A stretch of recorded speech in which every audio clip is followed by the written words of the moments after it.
Hello, എല്ലാവർക്കും സുഖമല്ലേ? ഇന്ന് നമ്മളൊരു പുതിയ റെസിപ്പി കൊഞ്ചു ബിരിയാണി അല്ലെങ്കിൽ ചെമ്മീൻ ബിരിയാണി.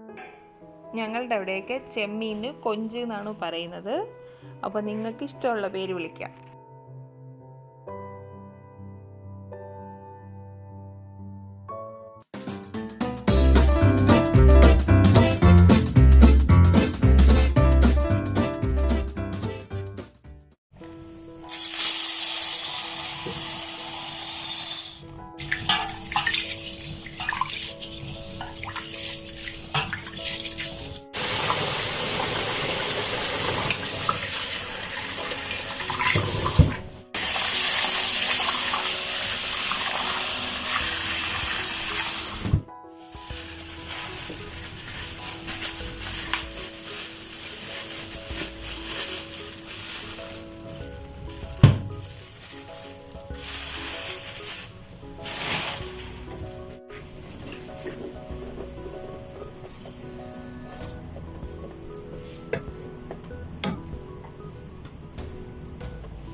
നമുക്കിതുപോലെ ഇതിൻ്റെ പുറത്തിരിക്കുന്ന അഴുക്കിങ്ങനെ മാറ്റുക.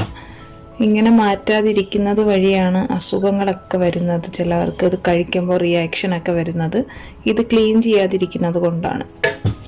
അപ്പോൾ അതത്ര നല്ലതല്ല. അപ്പം നമുക്ക് കൊഞ്ച് വാങ്ങുമ്പോൾ എല്ലാവരും ഒന്ന് ശ്രദ്ധിക്കണം.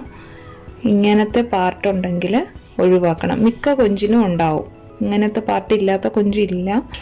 അപ്പോൾ വലിയ കൊഞ്ചൊക്കെ ആകുമ്പോൾ കുറച്ച് എളുപ്പമായിരിക്കും വൃത്തിയാക്കാൻ. ഇതിപ്പോൾ ഷോപ്പിൽ നിന്ന് അവർ ക്ലീൻ ചെയ്തുകൊണ്ട് വന്ന കൊഞ്ചാണ്. പക്ഷേ അവർ ഷോപ്പുകാർ ഈ നടുവൊന്നും വൃത്തിയാക്കാതെയാണ് കൊണ്ടുവരുന്നത്. അപ്പം നമ്മൾ വാങ്ങുമ്പോൾ നേരിട്ടെടുത്ത് കറിയിലോട്ട് ഇട്ട് കൊടുക്കരുത്, കടയിൽ നിന്ന് വാങ്ങിക്കൊണ്ട് വന്നാലും ഉടനെ. അപ്പോൾ ഇത് വൃത്തിയാക്കിയതിന് ശേഷം മാത്രമേ ഉപയോഗിക്കാവൂ. ഷോപ്പുകാർ അതിൻ്റെ പുറം തോടെല്ലാം ക്ലീൻ ചെയ്ത് തലയെല്ലാം കളഞ്ഞു കൊണ്ടുതരും. ഇത് നമ്മുടെ പണിയാണ്. ഇത് കളഞ്ഞില്ല എന്നുണ്ടെങ്കിൽ വയറുവേദന, ഛർദിൽ ഒക്കെ ഉണ്ടാവും. അപ്പോൾ കൊഞ്ച് വാങ്ങുമ്പോൾ ശ്രദ്ധിക്കുക.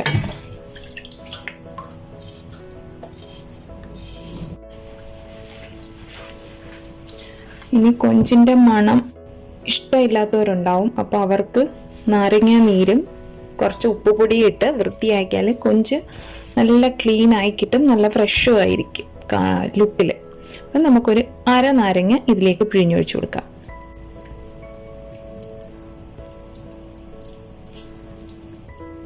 ഇതിലേക്ക് കുറച്ച് ഉപ്പും കൂടെ ഇടാം. നന്നായിട്ടിങ്ങനെ ഞെരടിയൊന്ന് കഴുകുക.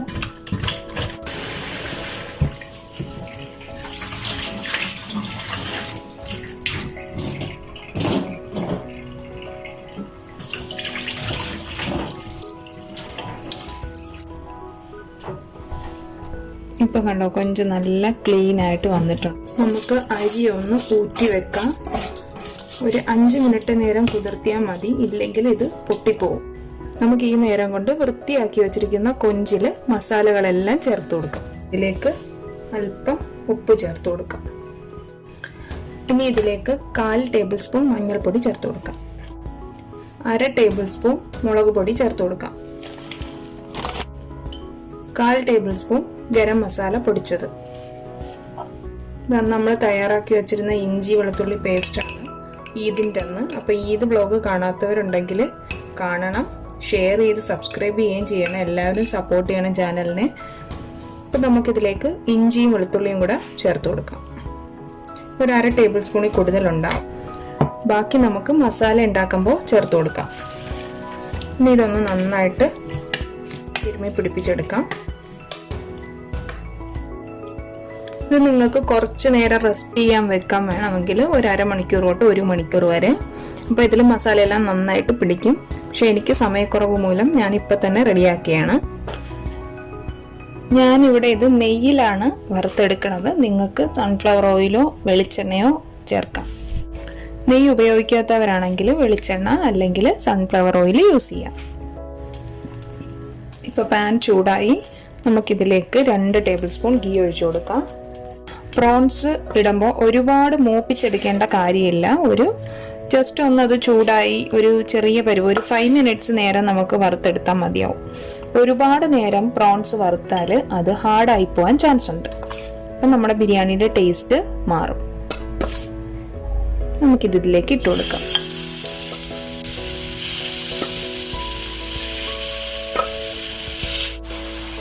ഇത് നമുക്കൊന്ന് ഇളക്കി കൊടുക്കാം, നെയ്യ് എല്ലാ ഭാഗത്തും ഒന്ന് എത്താൻ വേണ്ടിയിട്ട്. ഇത് നമുക്കൊരു 5 മിനിറ്റ് നേരത്തേക്ക് അടച്ച്. കൊഞ്ച് ഇവിടെ തയ്യാറായിക്കൊണ്ടിരിക്കുകയാണ്. അപ്പോൾ ആ നേരത്തും കൊണ്ട് നമുക്ക് കഴുകി വെച്ചിരിക്കുന്ന അരി ഒന്ന് വേവിച്ചെടുക്കാം. അതിന് മുന്നേ ജസ്റ്റ് ഒന്ന് അരി നെയ്യിലൊന്ന് മൂപ്പിച്ചെടുക്കാം. ഇതിലേക്ക് നമുക്ക് കഴുകി വെച്ചിരിക്കുന്ന അരി ഇട്ട് കൊടുക്കാം. പതിയെ ഒന്ന് ഇളക്കിയെടുക്കാം. ഒരുപാട് ഫാസ്റ്റിൽ ഇളക്കണ്ട, അരി പൊട്ടിപ്പോകും.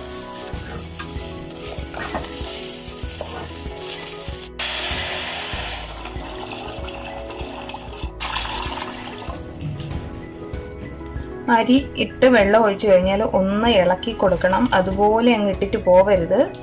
അപ്പോൾ അരി അവിടെ എവിടെയും കട്ട കെട്ടിയിരിക്കും, ചോറ് എല്ലാം വെന്ത് കിട്ടത്തില്ല. അപ്പം ജസ്റ്റ് നമുക്കൊന്നിങ്ങനെ കഴലുകൊണ്ട് ഇളക്കി കൊടുക്കാം. ഇനി ഇതിലേക്ക് ആവശ്യമായ ഉപ്പ് കൂടെ ചേർത്ത് കൊടുക്കാം.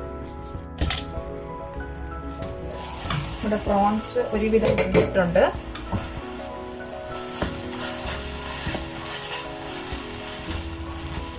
ഒരു 2-3 മിനിറ്റ് കൂടെ കിടക്കട്ടെ.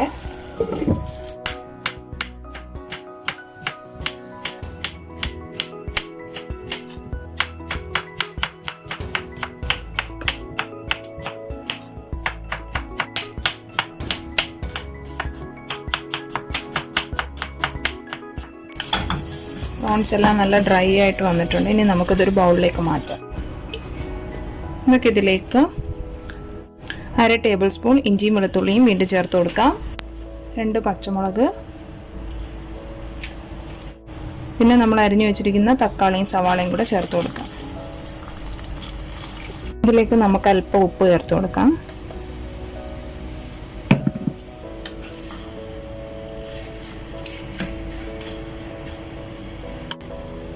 ഒരു 1/4 ടേബിൾ സ്പൂൺ മഞ്ഞൾപ്പൊടി.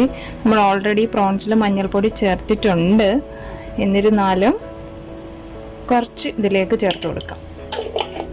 അരി വെന്തിട്ടില്ല, വേവാറായിക്കൊണ്ടിരിക്കുന്നേ ഉള്ളൂ. ഒരു 3/4 വേവാകുമ്പോൾ നമുക്കിത് ഊറ്റി വാങ്ങാം.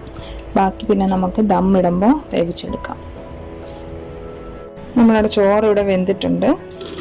നമുക്കിതിലേക്ക് ഒഴിച്ചു കൊടുക്കാം. നല്ലതുപോലെ വെന്തിട്ടില്ല, ഇനി കുറച്ച് വേവുണ്ട്.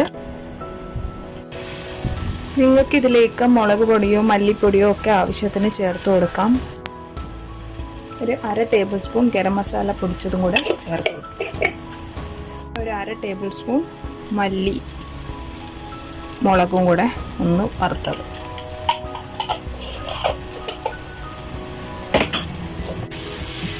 ഉപ്പെല്ലാം നോക്കിക്കോളുക. ഇനി നമ്മൾ പൊരിച്ച് വെച്ചിരിക്കുന്ന പ്രോൺസ് ഇതിലേക്ക് ചേർത്ത് കൊടുക്കാം.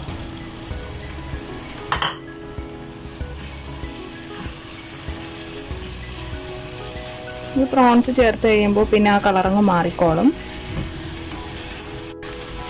പ്രോൺസ് ചേർത്ത് കഴിഞ്ഞ് ഒരു 5 മിനിറ്റ് നേരം നമുക്ക് ഒന്നും കൂടെ ഇത് അടച്ചിട്ട് വേവിച്ചിട്ട് തീ ഓഫ് ചെയ്യാം. ഇതിലേക്ക് കുറച്ച് മല്ലിയിലയും പുതിനയിലയും കൂടെ നമുക്ക് ചേർത്ത് കൊടുക്കാം. ഇത് ഞാൻ 5 ദിവസം മുന്നേ വാങ്ങി സിപ്ലോക്ക് ബാഗിൽ ഇട്ട് വെച്ച മല്ലിയിലയും പുതിനയിലയാണ്. ഇപ്പോഴും ഇത് ഫ്രഷായിട്ട് തന്നെയാണ് ഇരിക്കുന്നത്. അപ്പോൾ കളറ് മാറിയതുണ്ടോ, പ്രോൺസിൽ ഇരുന്ന മുളകും എല്ലാം നമ്മുടെ മസാലയിലോട്ട് ഇറങ്ങിയിട്ടുണ്ട്.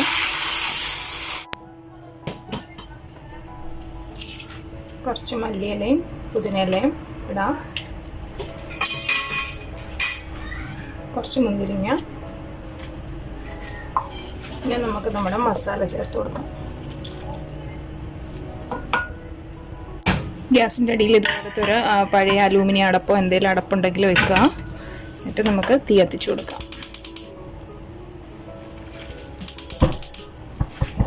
നമുക്ക് നോക്കാം നമ്മുടെ ബിരിയാണി എങ്ങനെയായിട്ടുണ്ടെന്ന്.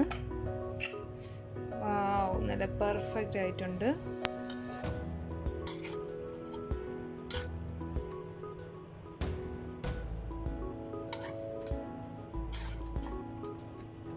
മനസ്സിലാവും. നമ്മൾ ആ മുക്കാൽ വേവിൽ വേവിച്ചെടുക്കുമ്പോഴാണ് ഇങ്ങനെ പൊട്ടാതെ നല്ല മെഴുക് പോലെ അരിയിരിക്കും. അപ്പോൾ നിങ്ങളെല്ലാവരും ഒന്ന് ഇതുപോലെ ട്രൈ ചെയ്ത് നോക്കണം, അറിഞ്ഞൂടാത്തവർ.